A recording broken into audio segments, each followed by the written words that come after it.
उल्टापुर नाम का एक गांव था, जहां पर सारी चीजें उल्टी थी। घर उल्टे और तो और लोगों के काम करने का तरीका भी उल्टा। फिर एक दिन ये खबर शिमलापुर गांव के हरीश को पता चलती है और वो खुद ही अपनी आंखों से इस गांव को देखने के लिए आता है। वो देखकर कहता है, अरे ये क्या, यहाँ तो जैसा सुना था वैसी ही सारी चीजें उल्टी हैं। घर से लेकर कुएं सब उल्टे हैं, पर ये सब संभव कैसे है? हरीश गांव में जाता है और उस एक आदमी से मिलता है जो अपनी साइकिल उल्टी चला रहा होता है और हरीश उससे पूछता है, सुनिए, क्या आप मुझे बता सकते हैं कि यहाँ सब उल्टा क्यों है और आप ये साइकिल उल्टी क्यों चला रहे हैं? मुझे ये तो नहीं पता, पर जब से मैं इस गांव में हूँ तब से सब ऐसा ही चल रहा है। पर तुम ये बात गांव के मुखिया से पूछ सकते हो, उन्हें जरूर कुछ पता होगा। और वो मुझे कहाँ मिलेंगे? गांव में एक बहुत बड़ा पेड़ मिलेगा, जो कि गांव में अकेला सीधा पेड़ है। आपका बहुत बहुत शुक्रिया।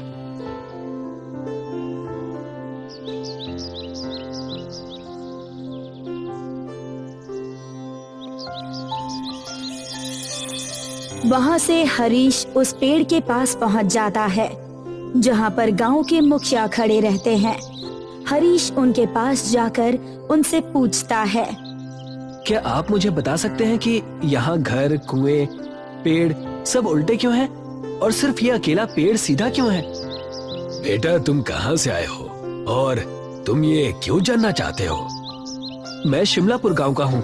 मैंने सुना था कि यहाँ सारी चीजें उल्टी हैं, तो मैं देखने के लिए खुद चला आया। और अब जब मैंने सारी चीजों को अपनी आंखों से देख लिया है, तो मैं बस जानना चाहता हूँ कि यहाँ सारी चीजें ऐसी क्यों हैं। फिर मैं गांव जाकर सारी बातें लिखकर उसे गांव में बांट दूंगा।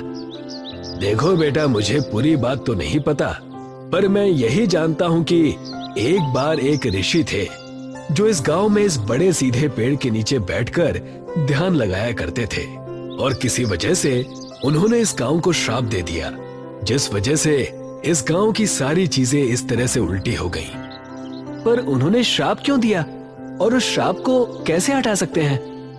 बेटा, ये तो मुझे भी नहीं पता, पर अगर तुम्हें जानना है तो तुम गांव के पुस्तकालय में जाकर खोजबीन कर सकते हो। शायद तुम्हें वहां कुछ मिल जाए। आपका बहुत बहुत धन्यवाद। वहां से हरीश गांव के पुस्तकालय में जाता है।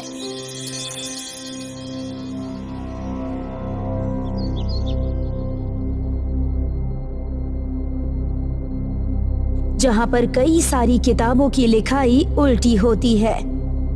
यहाँ के किताबों में तो लिखावट भी उल्टी है, इसे तो पढ़ना भी बहुत मुश्किल है। हरीश किताबों को पढ़ने की कोशिश करता है। वैसे ही उसकी नजर एक किताब पर पड़ती है जो कि बाकी किताबों से थोड़ी अलग थी। हरीश उस किताब को उठाकर जैसे ही खोलता है तो वो देखता है, अरे, इस किताब में तो सारी चीजें सीधी लिखी हुई हैं। देखता हूँ, शायद इसमें कुछ लिखा हो जिससे ये पता चल जाए कि इस गांव की ये हालत आखिर हुई कैसे। हरीश उस किताब को पढ़ने लगता है जिसमें गांव की कहानी लिखी होती है। कई सालों पहले एक संत इस गांव में प्रवेश करते हैं और बड़े से पेड़ के नीचे बैठ जाते हैं। उस समय गांव का नाम सीधापुर हुआ करता था और संत जी गांव वालों को सही बातें सिखाया करते थे। एक दिन संत जी गांव वालों को इकट्ठा करते हैं और उन्हें सूचना देते हैं। गांव वालों, मैंने आप सभी को यहाँ इसलिए इकट्ठा किया है ताकि आप सभी को गांव में हो रहे शिकार के बारे में बता सकूं। आप लोग जो मासूम जानवरों का शिकार कर रहे हैं उसे अभी छोड़ दीजिए, वरना इसका अंजाम पूरे गांव वालों को भुगतना पड़ेगा। ये बात सुनकर कुछ लोग आपस में कहते हैं, इस संत को यहाँ आए हुए कुछ ही दिन हुए और ये हम पर अपना राज चलाना चाहता है। तुम सही कह रहे हो, हम तो अपने शिकार का काम जारी रखेंगे। चलो अपने शिकार के जाल को गांव के जंगल में डाल कर आते हैं। गांव वाले संत की बातों को अनसुना कर देते हैं और फिर से शिकार के कई सारे जालों को जंगल में बिछा देते हैं। फिर एक दिन संत जंगल से गुजर रहे होते हैं। ये गांव वाले शिकार हद से ज्यादा करने लगे हैं और ये सब कुछ अपने शौक के लिए कर रहे हैं। बिना वजह मासूम जानवरों को मारना बहुत बुरा है। जैसे ही वो ये शब्द कहते हैं, वैसे ही एक रस्सी उनके पैर में पड़ती है और खींचकर संत जी को पेड़ से उल्टा लटका देती है। लगता है बड़ा शिकार हाथ लगा है। हाँ हाँ, चलो देखते हैं। जैसे ही वो लोग वहाँ संत जी को उल्टा लटके देखते हैं, वो डर जाते हैं और जल्दी से उन्हें नीचे उतारते हैं। फिर माफी मांगने लगते हैं, पर संत जी बिना कुछ सुने उस पेड़ के नीचे आ जाते हैं और ध्यान में लग जाते हैं और जल्द ही सारे गांव में ये बात मालूम पड़ जाती है। सारे गांव वाले संत जी से मिलने आते हैं। हमें माफ कर दीजिए जो हमने किया उसके लिए। संत जी ध्यान से अपनी आंखें खोलते हैं। उनकी आंखें क्रोध से लाल हो चुकी होती है और फिर वो गांव वालों से कहते हैं, मैंने तुम्हें पहले ही चेतावनी दी थी, पर जो आज मेरे साथ हुआ मैं उसे नहीं भूल सकता। जिस तरह से मैं उल्टा लटका और मुझे सारी चीजें उल्टी नजर आई, उसी प्रकार ये मेरा इस गांव को श्राप है कि ये पूरा गांव भी उल्टा हो जाएगा और इस गांव का नाम आज से ही सीधपुर से उल्टापुर होगा। गांव वाले ये सुनकर उनसे माफी मांगने लगते हैं और वादा करते हैं कि वो कभी भी आगे से शिकार नहीं करेंगे। ये देखकर संत जी को उन पर तरस आ जाती है और वो उन्हें बताते हैं, एक दिन आएगा जब एक नेक इंसान जो तुम्हारी परिस्थिति पर तरस खाएगा और तुम्हारी मदद करने की कोशिश करेगा। बस उसे मेरे जैसे 100 संतों को अपने हाथों से बनाकर भोजन खिलाना होगा, लेकिन भोजन की सामग्री गांव के हर घर से आनी चाहिए। तब से लेकर आज तक सारी चीजें उल्टी है, बस उस पेड़ को छोड़कर जहाँ पर संत जी बैठा करते थे। ये किताब जो संत जी ने खुद ही लिखी थी, इस किताब को पढ़कर हरीश मुखिया के पास जाकर उन्हें सारी बातें बताता है और कहता है, अगर हमें ये श्राप तोड़ना है तो हमें सारे गांव के घरों से खाने का सामान मंगाना होगा। ये तुम सही कह रहे हो। मैं आज ही सारे गांव वालों को जमा करता हूँ और उन्हें सारी बातें बताता हूँ। पर वो व्यक्ति है कौन जो हमारी मदद करना चाहता है? मुखिया जी, वो और कोई नहीं, मैं ही हूँ। जब से मैं आया हूँ मुझे आप लोगों की परिस्थिति पर तरस आ रहा है और मैं तो बस आप लोगों की मदद करने का कोई उपाय ढूंढ रहा था, तभी मुझे वो किताब मिली। बहुत बहुत धन्यवाद तुम्हारा बेटा। मुखिया सारे गांव वालों को जमा करता है और सारी बातें विस्तार से बताता है और फिर गांव वाले कहते हैं, हम सारी चीजें करने को तैयार हैं। हमें इस श्राप से मुक्त होना है हरीश, तुम बस खाना बनाना। हम सभी गांव वाले गांव के सभी घरों से तुम्हें खाने का सामान ला कर देंगे। जी ठीक है, तो मैं 100 संतों के लिए खुद खाना बनाऊंगा और इस गांव को इस उल्टे होने के श्राप से मुक्त कराऊंगा। गांव के हर एक घर से कुछ न कुछ सामान आता है और सबको जमा करके हरीश संतों के लिए खाना बनाता है। अगले दिन गांव वाले 100 संतों को बुलाते हैं भोजन के लिए। खाना खाने के बाद उनमें से एक संत मुखिया जी से पूछते हैं, क्या हुआ मुखिया, अचानक से हम सभी के लिए ये दावत कैसी? कई वर्षों पहले एक संत ने इस गांव को श्राप दिया था कि इस गांव की सारी चीजें उल्टी हो जाएं, चाहे वो घर हो या फिर पेड़ या फिर कुआं। और उन्होंने कहा था कि ये सभी चीजें ठीक तभी होंगी जब कोई नेक इंसान हमारी इस दशा को देखकर हम पर तरस खाएगा और वो 100 संतों को अपने हाथों से बनाकर भोजन कराएगा और भोजन का सामान गांव के हर एक घर से आना चाहिए। संत हरीश को अपने पास बुलाते हैं। हरीश बेटा, तुमने जो इस गांव के लिए किया है उसे देखकर हम सब बहुत खुश हैं। अगर ये गांव इस श्राप से मुक्त हुआ है तो इसका श्रेय सिर्फ और सिर्फ तुम्हें जाता है। संत जी, ये मेरा कर्तव्य है कि मैं लोगों के लिए अच्छा करूं। सदा खुश रहो बेटा। ये कहकर सारे संत गांव वालों को आशीर्वाद देते हैं और अपने रास्ते निकल जाते हैं। और फिर अगली सुबह जब सूरज उगता है तो सारी चीजें एकदम सीधी हो जाती है। गांव के हर एक घर सब सीधे हो जाते हैं। ये देखकर गांव वाले बहुत खुश हो जाते हैं और मुखिया जी सारे गांव वालों को एक साथ जमा करते हैं। हरीश बेटे, तुम्हारा बहुत बहुत धन्यवाद। जो तुमने हमारे लिए किया शायद ही कोई करता है। इसकी कोई जरूरत नहीं है मुखिया जी। बस आप गांव वालों को बता दीजिए कि पहले वाली गलतियां वापस ना दोहराएं। हाँ, तुम सही कह रहे हो। तभी मुखिया जी सारे गांव के लोगों से कहते हैं, इस गांव में आज के बाद कभी कोई जानवरों का शिकार नहीं करेगा और अगर कोई शिकार करते हुए पकड़ा गया तो उसे गांव से निकाल दिया जाएगा।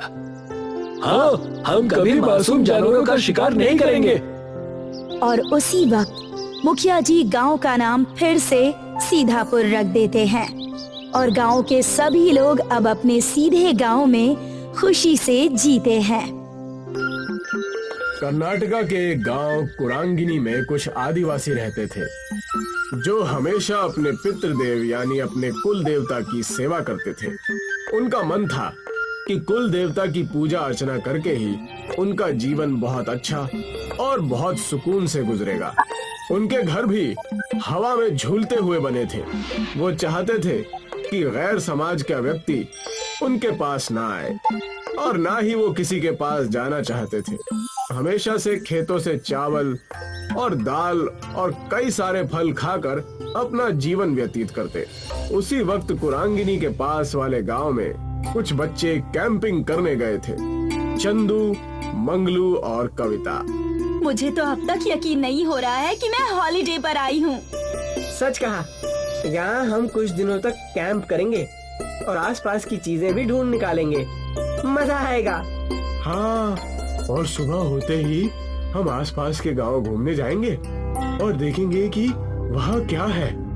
कुरांगिनी गांव के पास के कैंपिंग स्पॉट पर तीनों दोस्त आराम करने लगते हैं। सुबह होते ही उन्होंने तय किया कि सारे घूमने जाएंगे कुरांगिनी की तरफ। कुरांगिनी के पास जाते ही कविता ने झूलता हुआ घर देखा और कहा, अरे वाह, ये देखो झूलता हुआ घर। लगता है यहाँ के लोगों को झूला झूलने का बहुत शौक है, इसलिए ऊपर वहाँ पेड़ पर ही घर बना लिया है। कितने गजब की खूबसूरती। पूरा गांव हरा भरा है, ताजी हवा, सुंदरता में तो ये सब देखकर खुश हो रहा हूँ। पता नहीं आगे क्या क्या देखने मिलेगा। लेकिन पता नहीं मुझे डर क्यों लग रहा है। ऐसा लग रहा है कि कुछ अनहोनी होने वाली है हमारे साथ। ओफो, तुम तो हमेशा ही नेगेटिव बातें करते रहते हो। अब चुप भी करो और यहाँ का नजारा देखो। कुरांगिनी गांव के आदिवासियों ने उन्हें घेर लिया, जो दिखने में डरावने और खूंखार लग रहे थे। इन्हें देखते ही तीनों दोस्तों की सिट्टी बिट्टी गुल हो गई। कौन है आप लोग और हमसे क्या चाहते हैं? अरे, हमेशा शहरी लोगों को हम यहाँ आने से रोकते हैं। तुम लोगों को कितनी बार समझाया है, हमारे गांव के आसपास भी नजर मत आना, लेकिन फिर भी तुम नहीं समझते। अब तुम्हारी खैर नहीं, तुम्हारा हिसाब हमारे गांव के देवता करेंगे। ले चलो इन्हें, आज हमारी देवी ही बताएंगी कि इनका क्या करना है। अगर तुम यहाँ से छुटकारा पाना चाहते हो तो तुम्हें हमारी शर्तें माननी पड़ेंगी। क्या करना होगा? हमें सारी शर्तें मंजूर है। तुम्हें हमारे गांव की सभ्यता और परंपरा में रहना होगा। प्रकृति की सेवा में अपना मन, धन सब त्यागना होगा। इतना कहकर प्रकृति की देवी वहाँ से चली जाती है। तुमने सुना, जैसे हमारी देवी ने कहा वैसे ही तुम्हें करना होगा, नहीं तो हमारी देवी नाराज हो जाएगी। अब से तुम कुरांगिनी के निवासी हो, तुम्हें हमारे नियम और कायदे चलाने होंगे और हमारी देवी को खुश करना होगा। क्या आप हमें समझाएंगे कि हमें करना क्या है? हंसते हंसते हमारे रास्ते बंद हो गए और अब ये नया तमाशा आ गया है। जल्दी बताओ हमें क्या करना है। मैं जिंदगी भर के लिए तैयार हूँ। जैसा हमारी देवी ने कहा वैसा ही तुम्हें करना होगा। हमारे तौर तरीके तुम्हें अपनाने होंगे। सारी शहरी चीजें तुम्हें फेंकनी होगी। कविता, मंगलू और शैलेश के पास कोई चारा नहीं रहता। उन्हें उनके तौर तरीके आजमाने ही पड़ते हैं। हमने तुम्हारी सारी व्यवस्था झूलते हुए घर में कर दी है। आज से तुम वहीं रहोगे और हमारा जीवन व्यतीत करोगे। यही सीख और सजा है तुम्हारी। ये रहे तुम्हारे कपड़े। छोड़ दो हमें, घर जाना है हमें, हमें जाने दो। अरे चिल्लाना बंद करो और इन्हें देखो। तुम्हें लगता है हमें जाने देंगे यहाँ से? हमें यही इनकी बातें माननी होगी, तब जाकर कुछ होगा। मैंने पहले ही कहा था कि हमें संभल कर रहना चाहिए, लेकिन तुम में से किसी ने मेरी बात नहीं मानी। उन्हें समझ आने लगा था कि प्रकृति सबसे बढ़कर है। ये रहा तुम्हारा भोजन। इसे खाकर हमारे साथ खेत में काम करने चलो। ये क्या है? मुझे ये सब करने की आदत नहीं है। दिखने में तो स्वादिष्ट लग रहा है। मंगलू, इसे खाकर तो देखो। चुपचाप खाकर हमारे साथ चलो। जैसे ही उन्होंने कुरांगिनी गांव का खाना खाया, वाह यार, ये कितना स्वादिष्ट है। अगर हमें ये खाना हर रोज मिले तो मैं यहाँ से कभी नहीं जाना चाहूंगी। बिना मिलावट के खाने की बात ही कुछ और है। सच कहा तुम दोनों ने। हमें यहाँ कुछ दिन बिताने हैं। इससे हमें एक अच्छी सीख और अच्छी समझ के साथ जाएंगे।